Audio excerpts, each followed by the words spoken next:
திருப்பதி கலப்பட நெய் வழக்கில் ஜாமீன் வழங்க நெய்க்கு பதில் ரசாயனம் கலந்த பாமாயிலை திருப்பதி தேவஸ்தானத்திற்கு வழங்கியதாக வழக்கு தொடரப்பட்ட நிலையில் லட்டு தயாரிக்க கலப்பட நெய் பயன்படுத்தப்பட்ட வழக்கில் கைதானவர்களின் ஜாமீன் மனு மீது விசாரணை மேற்கொள்ளப்பட்டிருக்கிறது. கூடுதல் விவரங்களோடு இணைக்கிறார் செய்தியாளர் ஜெயக்குமார். வணக்கம். விவரங்கள். திருப்பதி ஏழுமலையான் கோயிலில் லட்டு பிரசாதம் செய்வதற்காக நெய் சப்ளை செய்யப்பட்டதில் கடந்த ஆட்சியில் ஒய்எஸ்ஆர் காங்கிரஸ் கட்சியின் ஆட்சி இருந்தபொழுது கலப்பட நெய் மூலமாக செய்யப்பட்டதாக குற்றச்சாட்டுகள் எழுந்தது. இது நாடு முழுவதும் பெரும் பரபரப்பை ஏற்படுத்திய நிலையில் உச்சநீதிமன்றத்தில் இந்த வழக்கு வந்த நிலையில் உச்சநீதிமன்றத்தின் நிபந்தனையின்படி சிபிஐ இயக்குனர் மற்றும் மாநில போலீசார் தலைமையில் சிறப்பு விசாரணை குழுக்கு உத்தரவிடப்பட்டது.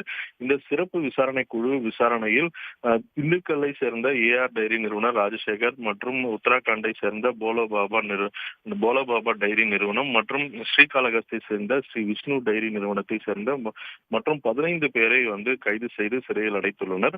இது தவிர கடந்த ஒரு வாரமாக முன்னாள் அறங்காவலர் குழு தலைவர் சுப்பா ரெட்டியின் உதவியாளராக பணிபுரிந்த அப்பண்ணா மற்றும் தேவஸ்தானத்தின் முன்னாள் இணை செயல் அதிகாரியாக இருந்த அதிகாரிகள் மற்றும் உள்ளிட்ட அந்த நெய் கொள்முதல் செய்யப்பட்ட போது இருந்த அதிகாரிகளிடம் தொடர்ந்து ஒரு வாரமாக விசாரணை மேற்கொள்ளப்பட்டு வருகிறது.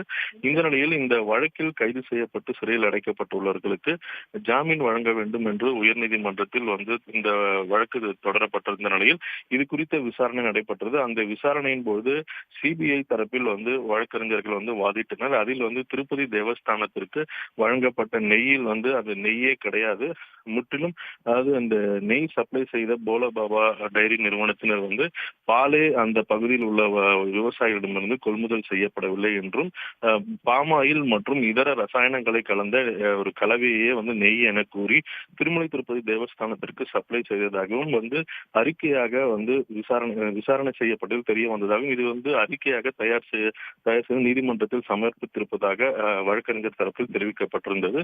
மேலும் இந்த கலப்பட நெய் விவகாரத்தில் சாட்சிகளை நாங்கள் நீதிமன்றத்தில் ஆஜர்படுத்துவதற்காக நாங்கள் அழைத்து வரும்பொழுது இந்த சாட்சிகளை மிரட்டி டெல்லிக்கு அனுப்பி வைத்ததாகவும், எனவே இந்த குற்றச்சாட்டுகளில் உள்ளவர்கள் அனைவரும் பெரும் பொருளாதாரத்தில் பெரும் முதலைகளாக இருப்பதாகவும், எனவே சாட்சிகள் இவர்களுக்கு ஜாமீன் வழங்கப்பட்டால் அது தற்போது உள்ள சாட்சிகளை கலைக்கும் விதமாக இருக்கும். எனவே அவர்களுக்கு ஜாமீன் வழங்கக்கூடாது என்று சிபிஐ தரப்பில் வழக்கறிஞர்கள் வாதிட்டனர்.